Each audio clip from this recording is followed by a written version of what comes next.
ഓരോ മണിക്കൂറിലും നമ്മുടെ സംസ്ഥാനത്ത് നിന്ന് ഈ നാട്ടിലെ ജനത കേൾക്കേണ്ടി വരുന്നത്. ഇപ്പോൾ അതാ ഒടുവിൽ ബഹുമാനപ്പെട്ട പ്രതിപക്ഷ നേതാവ് പറഞ്ഞിരിക്കുന്നു, RSS ജനറൽ സെക്രട്ടറി ദത്താത്രേയ ഹൊസബല്ലയുമായി ലോ ആൻഡ് ഓർഡറിന്റെ ചുമതലയുള്ള ADGP അജിത് കുമാർ അയാളുടെ ഔദ്യോഗിക വാഹനം ഒരു ഹോട്ടലിൽ ഉപേക്ഷിച്ച് മറ്റൊരു സ്വകാര്യ വാഹനത്തിൽ പോയി കണ്ട് തൃശ്ശൂരിൽ വെച്ച് 1 മണിക്കൂർ ചർച്ച നടത്തി എന്നുള്ളതിന്റെ വിശദാംശങ്ങളാണ് പ്രതിപക്ഷ നേതാവ് പുറത്തുവിട്ടിരിക്കുന്നത്. ഇങ്ങനെ ഓരോ മണിക്കൂറിലും ഇത്തരം വെളിപ്പെടുത്തലുകൾ ഉണ്ടാകുമ്പോഴും അജിത് കുമാറിനെയും സുജിത് ദാസിനെയും പോലുള്ള ഈ ക്രിമിനൽ ഉദ്യോഗസ്ഥരെ കേരളത്തിന്റെ മുഖ്യമന്ത്രി സംരക്ഷിച്ചു പിടിക്കുകയാണ്. ഒരു കാര്യം വളരെ വ്യക്തമാണ്, ഇന്ദ്രനെയും ചന്ദ്രനെയും പേടിയില്ല എന്ന് വീമ്പിളക്കിയിരുന്ന മുഖ്യമന്ത്രിക്ക് അജിത്തിനെയും സുജിത്തിനെയും പേടിയാണ് എന്നുള്ളത് വളരെ വ്യക്തമായി വന്നിരിക്കുകയാണ്. അതിന്റെ കാരണം സ്വർണവും സംഘപരിവാറുമാണ് എന്നുള്ളതാണ് ഓരോ വെളിപ്പെടുത്തലും നമ്മുടെ മുമ്പിൽ പറയുന്നത്. മറക്കാൻ ഒരുപാടുള്ളത് കൊണ്ടും അരമന രഹസ്യങ്ങൾ അറിയാവുന്ന ആളുകളായതുകൊണ്ടുമാണ് ഇത്ര ഗുരുതരമായ ആരോപണങ്ങൾ വന്നിട്ടും ഇവരെ കേരളത്തിന്റെ മുഖ്യമന്ത്രി സംരക്ഷിക്കുന്നത്. ഒരു ഭരണകക്ഷി MLAയുമായിട്ടുള്ള ഫോൺ സംഭാഷണത്തിൽ പോലീസ് ഉദ്യോഗസ്ഥരിലെ മറ്റു പലരെയും, ഒരു ADGP, അയാളുടെ കുടുംബത്തെ, മറ്റ് SP-മാരെയൊക്കെ വളരെ മോശപ്പെട്ട രീതിയിൽ സംസാരിച്ച ഒരാളെ ഇപ്പൊ ഹെഡ്ക്വാർട്ടേഴ്സിൽ കൊണ്ടുപോയിട്ട് സംരക്ഷിക്കാനാണ് മുഖ്യമന്ത്രി ശ്രമിക്കുന്നത്. RSS ജനറൽ സെക്രട്ടറി ഉൾപ്പെടെയുള്ള ആളുകളുമായി ചർച്ച നടത്തിയതിന് തൃശൂരിലെ പൂരം കലക്കുന്നതിന് നേതൃത്വം നൽകിയ കമ്മീഷണർക്ക് നിർദ്ദേശം കൊടുത്തത് ഉൾപ്പെടെയുള്ള ഒരാളായ അജിത് കുമാറിന് സ്വർണ്ണക്കടത്തുമായിട്ട് ഉൾപ്പെടെ ബന്ധമുണ്ട് എന്ന് വെളിപ്പെടുത്തിയിരിക്കുന്ന സാഹചര്യത്തിൽ പോലും മുഖ്യമന്ത്രി സംരക്ഷിച്ചു പിടിക്കുന്നത് എന്തിനാ എന്ന് വെച്ചാൽ മുഖ്യമന്ത്രിക്ക് പേടിയാണ്. ഇവര് രണ്ടുപേരും മുക്കൽ വിദഗ്ധന്മാരാണ്.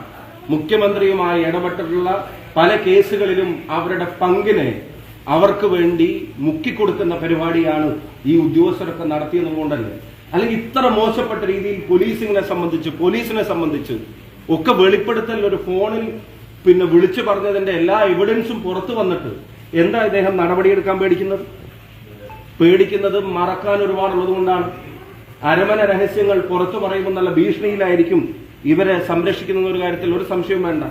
യഥാർത്ഥത്തിൽ തൃശ്ശൂരിൽ നിന്ന് പുറത്തു വന്ന വാർത്തകൾ ഇപ്പൊ പൂരം കലക്കാൻ നേതൃത്വം നൽകിയത് ഒരു കമ്മീഷണർ അഴിഞ്ഞാടിയിട്ടാണെന്ന് ഗവൺമെന്റ് പറയുന്നു.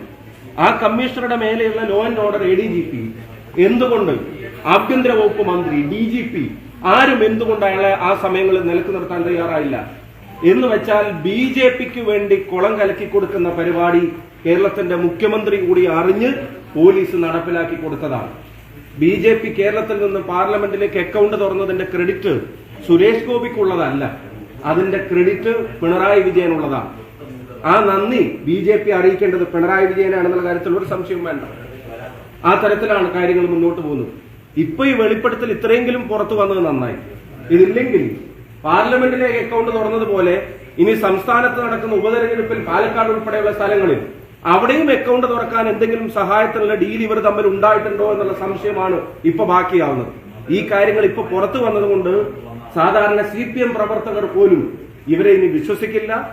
ഈ നെക്സസ്, സംഘപരിവാറും CPM-ഉം തമ്മിലുള്ള നെക്സസ്, പിണറായി വിജയൻ നേതൃത്വം നൽകുന്ന നെക്സസിനെ ഇംപ്ലിമെന്റ് ചെയ്യാൻ പലതരത്തിലുള്ള ഫോഴ്സുകളുണ്ട്. EP ജയരാജനില്ലാത്ത സംരക്ഷണം അജിത് കുമാറിന് കിട്ടുന്നതിന്റെ കാരണം മുഖ്യമന്ത്രി വ്യക്തമാക്കണം. 4 or 5 തവണ ജാവേദ്കറെ ഞാനും കണ്ടിട്ടുണ്ട് എന്നുള്ളത് EP-യുടെ കാര്യം പുറത്തു വന്ന ശേഷമാണ് മുഖ്യമന്ത്രി പറഞ്ഞത്. അപ്പോഴേ ഞങ്ങൾ ചോദിച്ചതാണ് അതിന്റെ കാരണം എന്താണ്, എന്തിനു വേണ്ടി കണ്ടു, എവിടെ വെച്ച് കണ്ടു. നിങ്ങൾ ആരും അറിഞ്ഞിട്ടില്ലല്ലോ, മാധ്യമങ്ങൾ ആരും അറിഞ്ഞിട്ടില്ലല്ലോ, നിങ്ങളോട് കടക്ക് പുറത്തെന്ന് പറയാനുള്ള ഒരു അവസരം പുള്ളിക്ക് ഉണ്ടായില്ലല്ലോ. അപ്പൊ നിങ്ങൾ പോലും അറിയാതെ, കേരളത്തിൽ ആരും അറിയാതെ 4 or 5 തവണ കേരളത്തിന്റെ ചുമതലയുള്ള ജനറൽ സെക്രട്ടറിയുമായി ഒരു CPM മുഖ്യമന്ത്രി, BJP ജനറൽ സെക്രട്ടറിയുമായി, പ്രഭാരിയുമായി ഒരു CPM മുഖ്യമന്ത്രി എന്തിന് ചർച്ച നടത്തിയെന്ന് ചോദിക്കാൻ ആർജവമുള്ള ഒരാളും ആ പാർട്ടിയിലുണ്ടെന്നോ അല്ലെങ്കിൽ അതിന്റെ നേതൃത്വത്തിലുണ്ടെന്നോ വിശ്വസിക്കാൻ വയ്യ.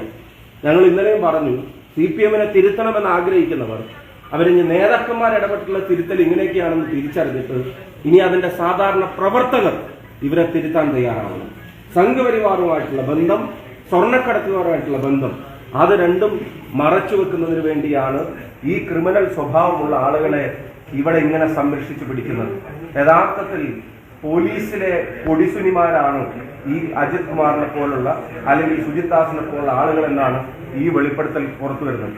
ആ കൊട്ടേഷൻ സംഘങ്ങളായ കൊടീശ്വരിമാരെ CPM-ഉം മുഖ്യമന്ത്രിയും സംരക്ഷിക്കുന്നത് പോലെ പോലീസിലെ ക്രിമിനലുകളെയും സംരക്ഷിക്കുക. ക്രിമിനലുകളുടെ കൺകണ്ട ദൈവമായി കേരളത്തിന്റെ മുഖ്യമന്ത്രി മാറുന്നു. രാഷ്ട്രീയമായി കേരളത്തിന്റെ നഷ്ടം. ഇപ്പൊ സുനിൽകുമാർ പോലും പറയുന്നു 1 മാസത്തിനുള്ളിൽ റിപ്പോർട്ട് നൽകാമെന്ന് പറഞ്ഞതാണ്.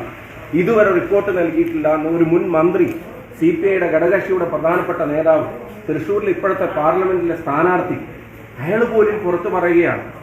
രാഹുൽ ഗാന്ധിയുടെ DNA ടെസ്റ്റ് നടത്തണമെന്ന വൃത്തികേട് വിളിച്ചു പറഞ്ഞ അൻവറിനെ അപ്പൊ പിന്തുണച്ചിരുന്ന മുഖ്യമന്ത്രി, അത് തള്ളി പറയേണ്ടതിന് പകരം പിന്തുണച്ചിരുന്ന മുഖ്യമന്ത്രി, ഇപ്പൊ ഇത്രയും ഗുരുതരമായ വെളിപ്പെടുത്തൽ വന്നിട്ടും എന്താ നടപടികൾ എടുക്കാത്തത്?